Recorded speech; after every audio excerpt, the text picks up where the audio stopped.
Notes ऐसा हो जो आपकी एफिशिएंसी को बढ़ाए और आपकी परीक्षाओं में सफल हो जाए करा दे। तो इसके लिए आप कॉर्नेल नोट टेकिंग मेथड को यूज़ करिए। जो कॉर्नेल नोट टेकिंग मेथड होता है वो बेसिकली ये जो आप पिक्चर में देख रहे हैं इस टाइप का ही नोट टेकिंग मेथड है। इसको कहते हैं कॉर्नेल नोट टेकिंग मेथड।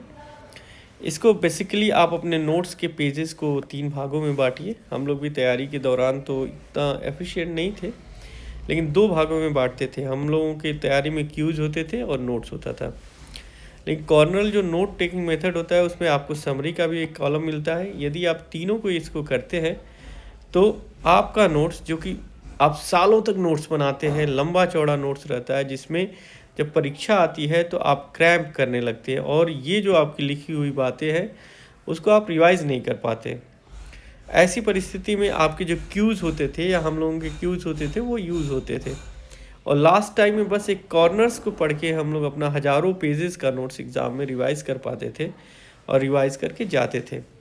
उसमें कॉर्नेल का ये जो मेथड है वो यदि आप करते हैं तो आपके लिए बहुत ही आसान हो जाएगा और आप फाइनली अपने एग्ज़ाम के समय अपने पूरे वर्षों की मेहनत को कैरी करके ले जा पाएंगे, चीज़ों को मेमोराइज़ कर पाएंगे।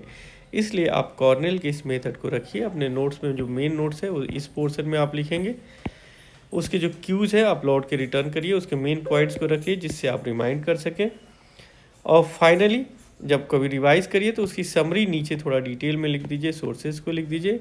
यदि ये सारी चीज़ें आप करते हैं तो आपके लिए एक प्रॉपर नोट्स तैयार रहेगा, आपको कोई दिक्कत नहीं होगी और जितनी भी चीज़ें आपने पढ़ा है उसको परीक्षा में लेकर जा पाएंगे। सबसे ज़्यादा इम्पॉर्टेंट होता है कि आपने क्या पढ़ा और क्या लेके जा पा रहे हैं। क्या नोट्स बना दिया जो किताबों में रह गए उसका कोई अर्थ नहीं है। इसलिए always follow it. It is a read to lead theory. Thank you.